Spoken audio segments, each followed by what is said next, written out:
Gandhi Sarovar project వినే ఉంటారు, మూసి. అది చాలా వ్యతిరేకత బాగా వస్తుంది, అనర్థాలకి దారి తీస్తుంది ఆ ప్రాజెక్ట్.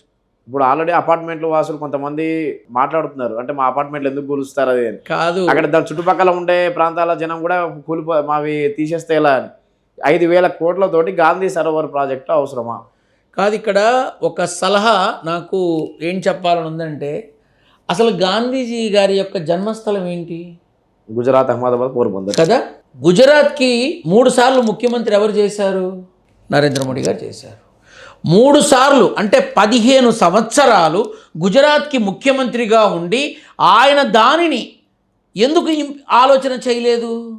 ఎందుకు చెయ్యడానికి ఆలోచన రాలేదు? ఒకసారి ఆలోచించాలి.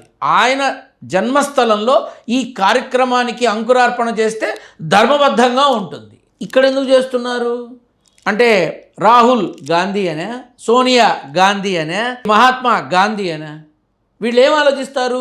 జాతిపిత గాంధీ యొక్క విగ్రహం అని అనుకోరు. వాళ్ళ వంశానికి చెందిన విధానం కాబట్టి వాళ్ళ కోసం, వాళ్ళ దగ్గర మార్కుల కోసం ఇలా చేస్తున్నారా అని ప్రజానీకం అనుకొని ప్రభుత్వాన్ని కూల్చి పారేసినా ఆశ్చర్యం లేదు. చాలామంది అంటారు గాంధీ విగ్రహం కావాలంటే మీ ఇండ్ల ముందు పెట్టుకోండి, మీ ఆఫీసుల దగ్గర పెట్టుకోండి, మా అపార్ట్మెంట్ల దగ్గర కూల్చేసి గాంధీ సరోవర్ ప్రాజెక్ట్ ఎందుకు అని. నేను ఇప్పుడు టైం అయిపోతే గాంధీ ఆత్మ కూడా క్షోభిస్తుంది ఈ చేసే పనికి అని చెప్పి చాలామంది అక్కడ బాధిత జనం ఖచ్చితంగా ఈ ప్రాజెక్టు అంత తేలిక కాదు. ఈ విధానంలో ఒకసారి ప్రభుత్వం ఆలోచించి ముందుకు వెళితే మంచిది. గాంధీజీ గారి స్వగ్రామమైనటువంటి స్థలంలో అక్కడ ముఖ్యమంత్రిగా 3 పర్యాయాలు చేసినటువంటి మహానుభావుడు ప్రస్తుత ప్రధానమంత్రి అయిన నరేంద్ర మోడీ గారి సహకారంతో ముందుకెళితే తక్షణమే అక్కడ కావలసిన విధంగా యావత్ ప్రజానీకము, యావత్ ప్రపంచము చూసే విధంగా ఆయనే అద్భుతంగా మలుస్తాడు.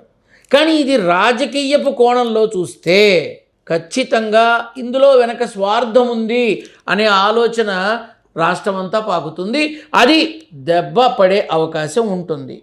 ఇది ఆల్రెడీ హైదరాబాదులో హైడ్రా అనేది పూర్తిగా విపరీతమైన నెగిటివ్ స్ప్రెడ్ చేసింది. ఇప్పుడు ఇది రాష్ట్రమంతా స్ప్రెడ్ చేసే అవకాశం ఉంటుంది. అంతే. 1-2 ఎన్నికలు గెలిచినంత మాత్రాన, ఏదో చిన్న వాటి గెలుపు వచ్చినంత మాత్రాన మనం భవిష్యత్తుని అంచనా వేయకూడదు. ఇది ఒక్కటి జాగ్రత్తగా మనం ఆలోచించుకోవాలి.